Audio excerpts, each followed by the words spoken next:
সেনাপতি রাবণ সেন এত দেরি করছে কেন? তবে কি সামান্য চাচার হাতে যে পরাজিত? সেনাপতি রাবণ সেন এত সহজে কারো কাছে পরাজয় স্বীকার করেনি মহারাজ। এই আপনার শত্রু বাসুদেব হরির নাতনিকে জ্বালিয়ে দিয়েছিল যুবরাজ বিজয় কুমারের পিছনে। তুমি সেও বাসুদেব? হ্যাঁ, আমি বাসুদেব সর্দার। তুমি আমার পুত্রের পিছনে তোমার নাতনিকে লেলিয়ে দিয়েছে কেন? বলো, জবাব দাও। মহারাজ, আমি যে এর বিন্দু মাত্র বুঝতে পারিনি মহারাজ। বুঝবে, দু চারটা চাবুকের গা পড়লে সবই বুঝতে পারবে। তুমি কি অস্বীকার করতে পারো তোমার নাতনি যুবরাজকে ভালোবাসে না? আমার মালা যুবরাজকে ভালোবাসে? না না না না না, তা কখনো হতে পারে না। সেদিন আমি নিজ চোখকে দেখেছি তোমার নাতনিকে যুবরাজের বাহু বন্ধনে। এরপরও বলতে চাও এসব মিথ্যে? বিশ্বাসই করুন মহারাজ, আমি এর বিন্দু মাত্র জানি না। জানলে সেই শয়তানিকে আমি গলা টিপে হত্যা করতাম। কেন সে বামন হয়ে চাঁদের দিকে হাত বাড়াবে? শাস্তির ভয়ে সত্যকে লুকানোর চেষ্টা করো না সর্দার। যে অপরাধ তুমি করেছো তাদের যে কি শাস্তি হতে পারে তা আমি ভেবেই পাচ্ছি না। যুবরাজ বিজয় কুমারের জীবনের উপর কলঙ্কের কালিমায় খেয়ে দেওয়ার অপরাধে তার শাস্তি হবে একই মাত্র মিথ্যা। ঠিক বলেছেন দেওয়ানজি, ঠিক বলেছেন। আমি শয়তানকে দিলাম মৃত্যুদণ্ড। যাও সেনাপতি রাবণ সেন, এই মুহূর্তে তার চিহ্ন শিরে নেই, আমায় দেখাবে। মহারাজ, এবারের মতো আমাকে প্রাণ ভিক্ষা দিন মহারাজ। মহারাজ, জীবনে কোনোদিন এমন ভুল হবে না মহারাজ। আপনার দুটি পায়ে ধরে বলছি মহারাজ, আপনি আমাকে ক্ষমা করুন মহারাজ, ক্ষমা করুন। না না, ক্ষমা না, ক্ষমা তুমি পাবে না শয়তান। শাস্তি তোমাকে পেতেই হবে। নিয়ে যাও সেনাপতি রাবণ সেন। চল বেটা, চল কাঁঠার বাচ্চা।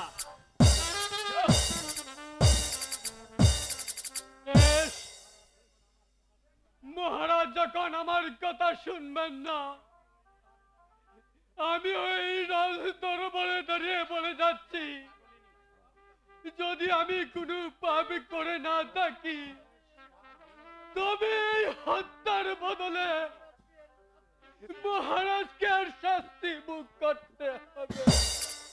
অন্যায়কারীকে বিধাতা কোনদিন ক্ষমা করে না, ক্ষমা করে না। চলুন সেনাপতি মশাই, চলুন। এ হচ্ছে অপরাধের উত্তম বিচার। নইলে মহারাজকেও এর একদিন প্রতিফল ভোগ করতে হতো।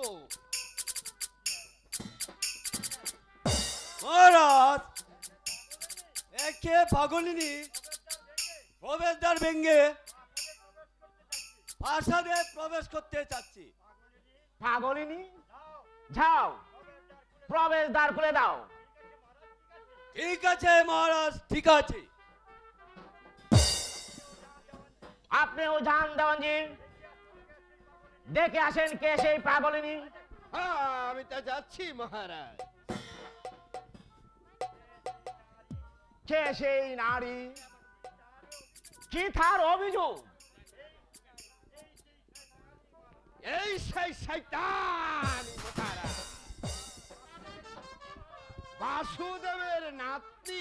মহারাজ। তুমি সেই বাসুদেবের নাতনি? হ্যাঁ, এবার বলুন আমার দাদু কোথায়? আমার দাদুকে আমি নিয়ে যেতে এসেছি। তাকে আর নিয়ে যেতে পারবে না নারী, কিছুক্ষণ পরেই দেখতে পারবে তার চিহ্নশীল। মহারাজ, না না না, আমি আমার দাদুর কাছে যাব। দাদু, দাদু, পাপিষ্টা নারী, এখান থেকে তুমি একজন লড়তে পারবে না। আর সেই সঙ্গে তোমার দাদুর শাস্তিটাও তুমি নিজ চোখে দেখে যেতে পারবে। যান দেওয়ানজি, দাদু, রাবণ সেনকে পাঠিয়ে দে। দাদু, আমি তো তুমি যাচ্ছি কোথায় দাদু?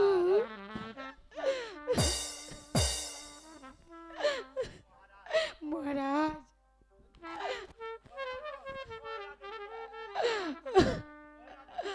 মহারাজ বলুন আমার দাদু কোথায়? তোমার দাদুকে পাবে না। শুনে শুনে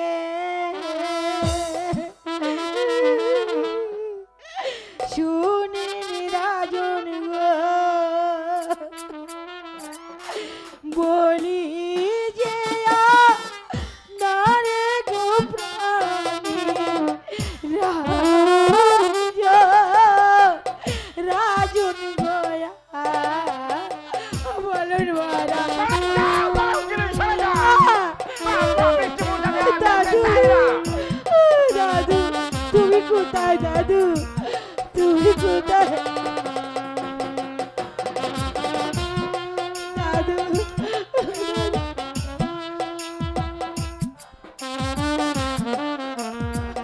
দাদু শোনেন শোনেন শোনেন রাজা গো, বলি যে নারে গো প্রাণী রাজন গোয়া। মহারাজ, দাদু,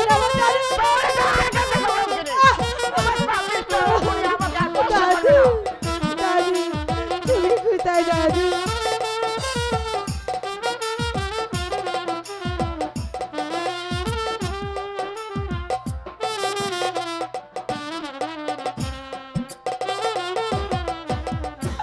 দাদু ছাড়া এই দুনিয়ায় গো আমার কেহ নায়ক প্রাণী রাজন গোয়া। মহারাজ, আমার দাদু, দাদু তুমি কোথায়? দাদু তুমি কোথায়?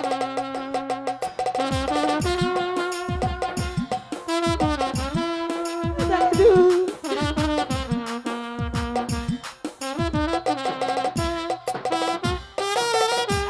দাদু ছাড়া এই দুনিয়ায় গো আমার কেউ নায়ক প্রাণীর রাজন গোয়া। মহারাজ,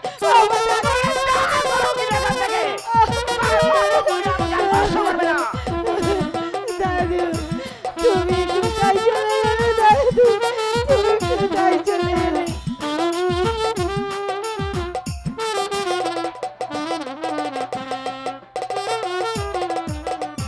দাদু আমার জীবন মরণ গো, দাদু আমার প্রাণ গো হানি রাজন গোয়া। মহারাজ দয়া করে বলো না মহারাজ। যা বাপ ছেড়ে গেছে, তোর বাপ অঙ্গনে আমাকে স্পর্শ করবে না।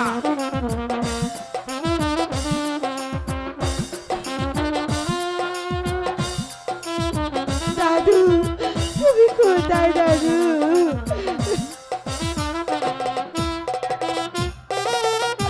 দাদু আমার জীবন মরণ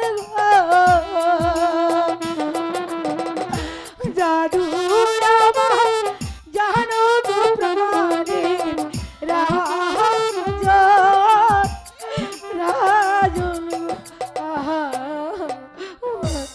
দাদু শুধু কাঁদলেও তোমার দাদুকে আর ফিরে পাবে না। দাদু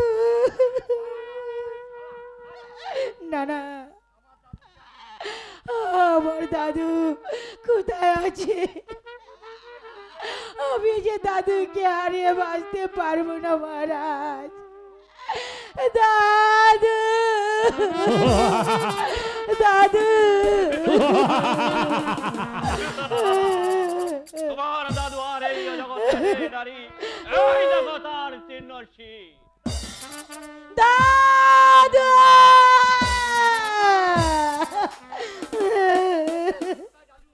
তুমি তুমি আজ কোথায় দাদু? আমাকে রেখে তুমি চলে গেলে দাদু।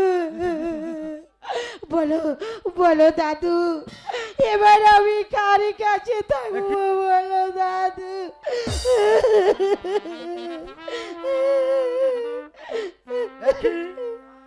কার করুণাত্মনা শোনা যাচ্ছে? কে সে নিশ্চিতা নারী? একই মালা, তুমি মালা? যুবরাজ মালা, যুবরাজ শুনেন শুনে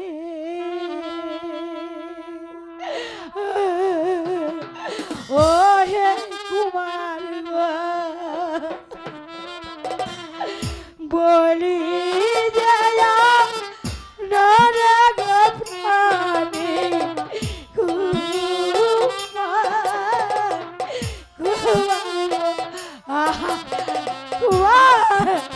দাদু ও দাদু তুমি কথা বলো।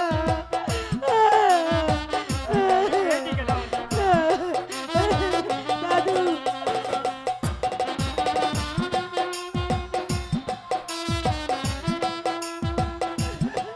দাদু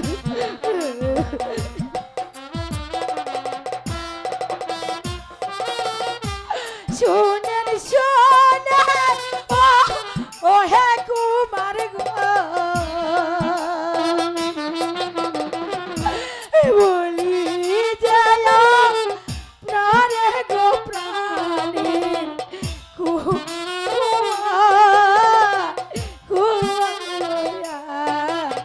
দাদু দাদু তুমি কথা বলো না।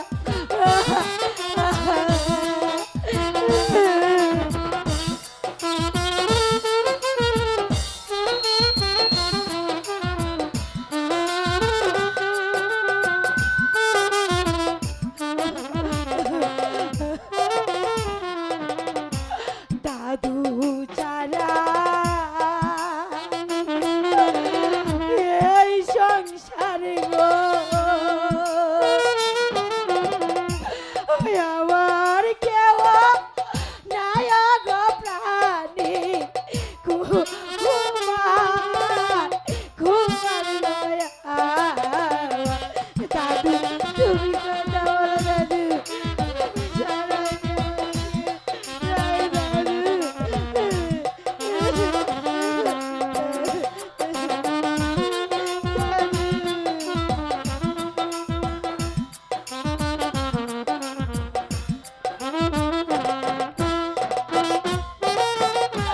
দাদু ছাড়া এই সংসারে গো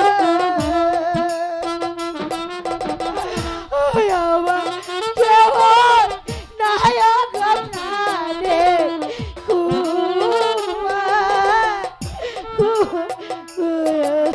দাদু দাদু বলুন মালা, এবার আমি কাকে নিয়ে থাকবো? আমি আমি কোথায় যাব? কুমার, কুমার, আপনি আমাকে পথ দেখিয়ে দিন, আমাকে পথ দেখিয়ে দিন। আমার অপরাধ ক্ষমা করো মালা, আমি বুঝতে পারিনি রাজপ্রাসাদে এমন একটা কিছু হয়ে যাবে। বলুন পিতা, বলুন কেন আপনি নিরপরাধী বাসুদেবকে হত্যা করলেন? কি অপরাধ করেছিল সেই অসহায় গরিব বাসুদেব সন্তান? পিতা হয়ে পুত্রের কাছে এই কৈফিয়ত দেওয়ার আমি কোনো প্রয়োজন মনে করি না, তাই আমি দেব না। যুবরাজ, বলো মালা, বলো যুবরাজ, মালা। আজ আমি সবকিছু হারিয়ে ফেলেছি। আমি আমি কার কাছে যাব যুবরাজ? আমি কোথায় যাব? আমি যে কিছুই ভেবে পাচ্ছি না যুবরাজ, আপনি বলুন আমি কোথায় যাব? পিতা, এই নারী আজ আর কিছুই নেই, সে আজ সর্বহারা। তাই আপনার কাছে আমার অনুরোধ, এই নারীকে চাকরানী হিসাবে আপনার প্রাসাদে ঠাঁই দিন। না না, তা অসম্ভব। যে নারীর জন্য আমার মান সম্মান ধূলিসাৎ হতে চলেছে, তাকে আমি আশ্রয় দিতে পারি না। সেনাপতি রাবণ সেন, আদেশ করুন হুজুর। এই মুহূর্তে তাকে গাড় ধাক্কা দিয়ে প্রাসাদ থেকে বের করে দাও। পিতা, আর তুমি যদি তার প্রতিবাদ করতে চাও, তবে এর প্রতিফল তোমাকেও বুক করতে হবে। নিয়ে যাও সেনাপতি রাবণ সেন। না, সে যাবে না। যাবে না? না, সে যাবে না, সেই প্রাসাদেই থাকবে।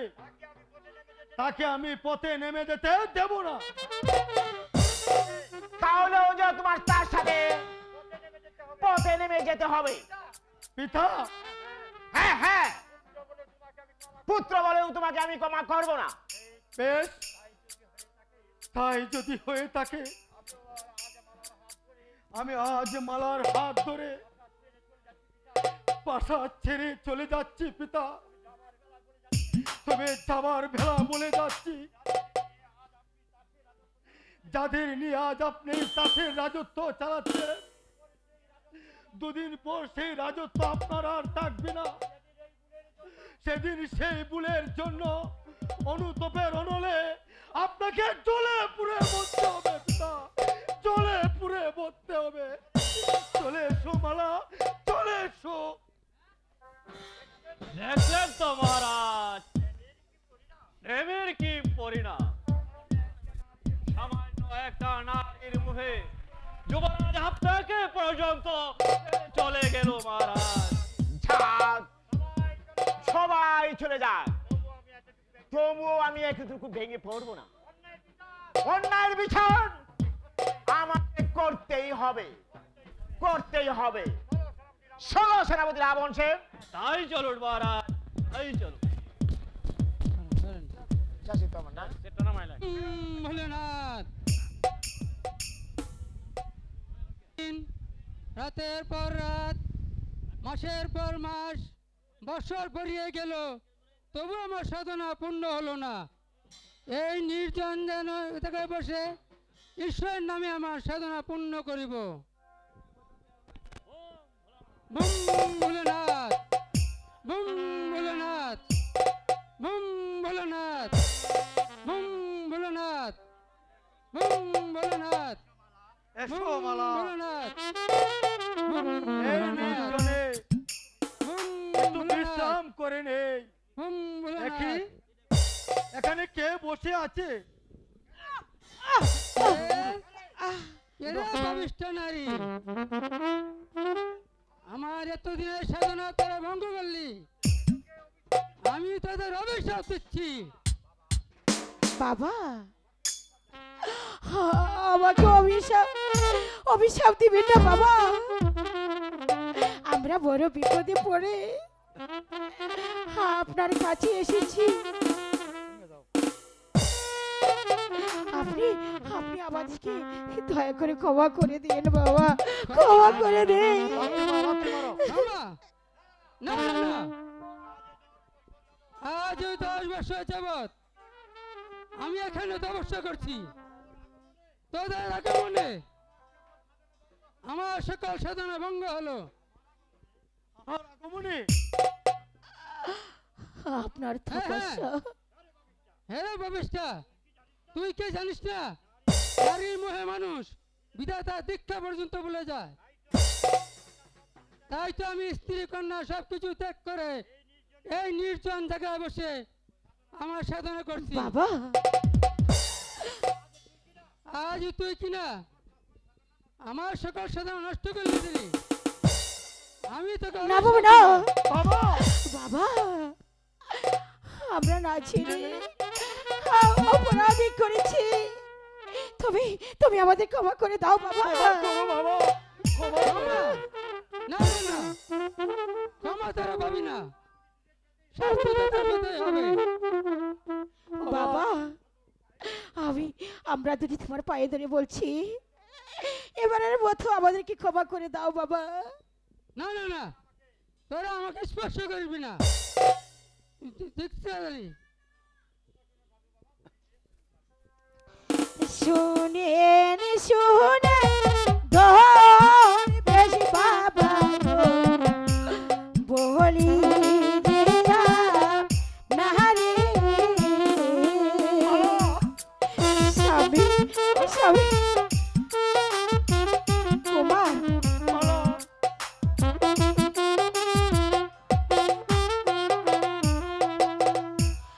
আপন বন্ধা এই দুনিয়ায় গো আমার কেহ নাই ও বাবা গো, আমার কেহ নাই ও কুমার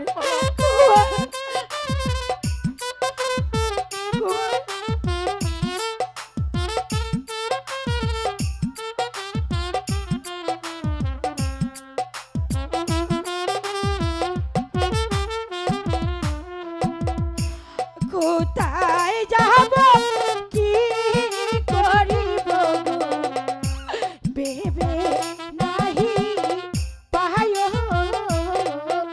বাবা, দয়া করে ক্ষমা করে দাও বাবা। কুমার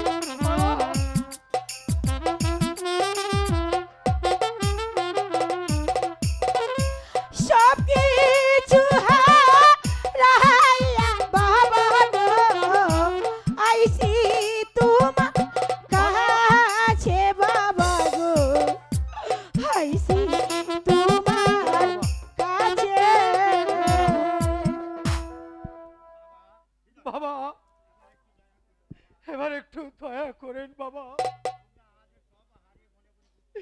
আজ আমরা সব হারিয়ে বনে বনে ঘুরছি,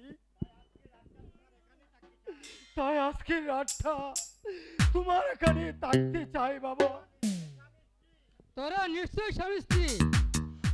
না বাবা, মনে মনে জানি ঠিকই বাবা, কিন্তু এখনো বিয়ের কাজ সম্পন্ন হয়নি বাবা। ওহ, তাহলে কি তোর প্রেমের বৈরাগী? তাও বলতে পারেন। ঠিক আছে, আয় তো আমার সাথে, আগে বিয়ের কাজটা সম্পূর্ণ করে নেই, তারপর কাল প্রত্যুষে সোজা চলে যাবো ওই ডাকাতের আড্ডায়। ডাকাতের আড্ডা? হ্যাঁ হ্যাঁ, ডাকাতের একটা ভয় পাওয়ার কিছুই নেই। সে যেমন জনদরদি তেমনি গরিবের বন্ধু, উপবাসী প্রজাদের মুখে তুলে দেয় অন্ন, বস্ত্রহীন মানুষের বুকে তুলে দেয় বস্ত্র, আর অস্ত্রহীন মানুষের তুলে দেয় আশ্রয়। তাই তো সেখানে গেলে আর কোনো বিপদ থাকবে না। এবার আয় আমার সাথে। তাই চলুন বাবা, তাই চলো বাবা, তাই চলো। চল। জয় শিব শম্ভু, জয় শিব শম্ভু, জয় শিব শম্ভু।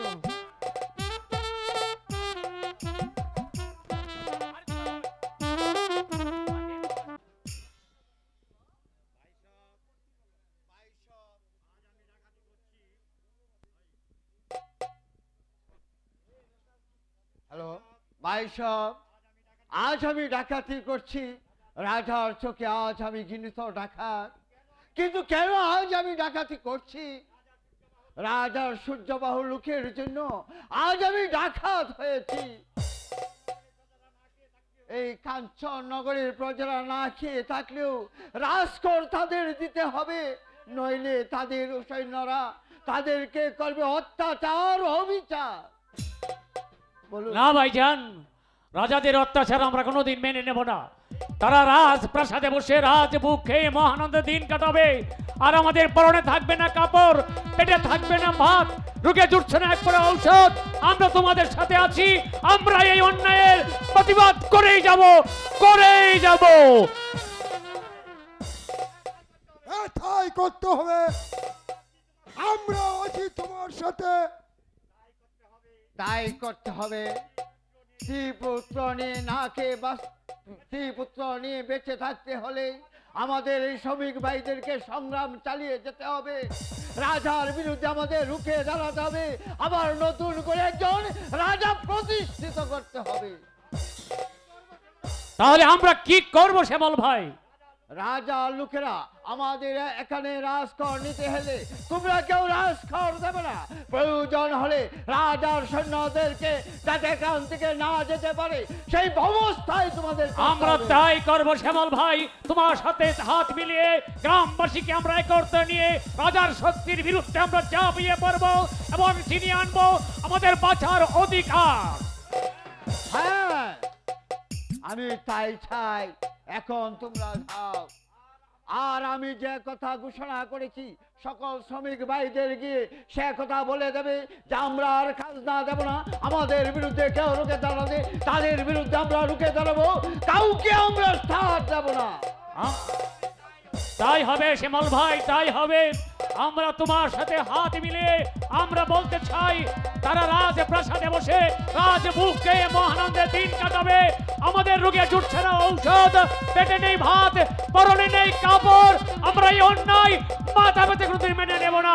আমরা তোমার কাছে আছি শ্যামল ভাই।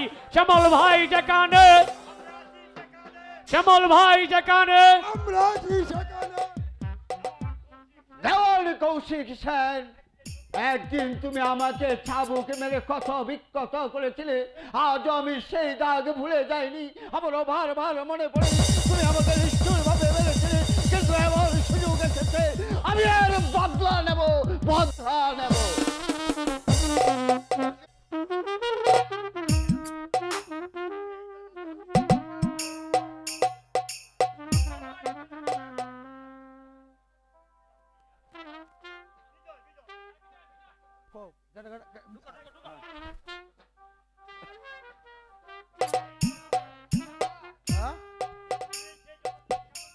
তুমি কি সেই জনদরদি শ্যামলকা?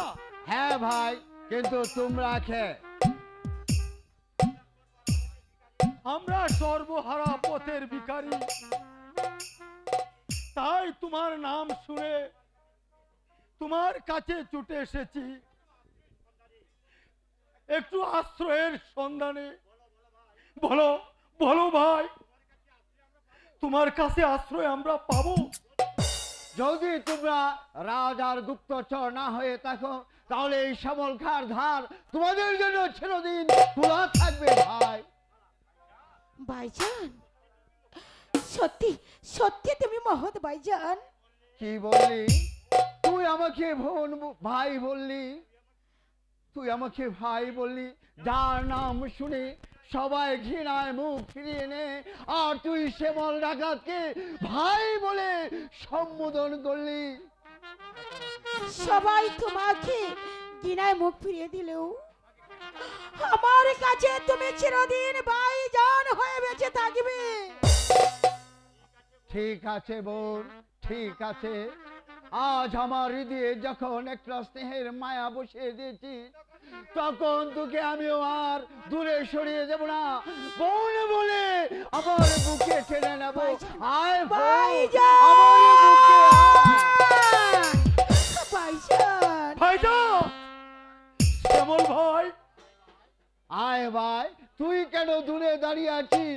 আয় শ্যামল ভাই। আমার বুকে আয়। ভাইজান, জানিস ভাই, ছোটবেলা থেকে আমি বোনের আদর থেকে বঞ্চিত, তাই আমি দস্যু শ্যামল কা হলেও আজ আমি তোদের কাছে শ্যামল ভাই হয়ে বাঁচতে চাই, শ্যামল ভাই হয়ে বাঁচতে চাই।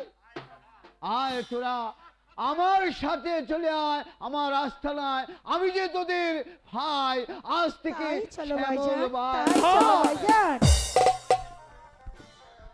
আমার আছে আবার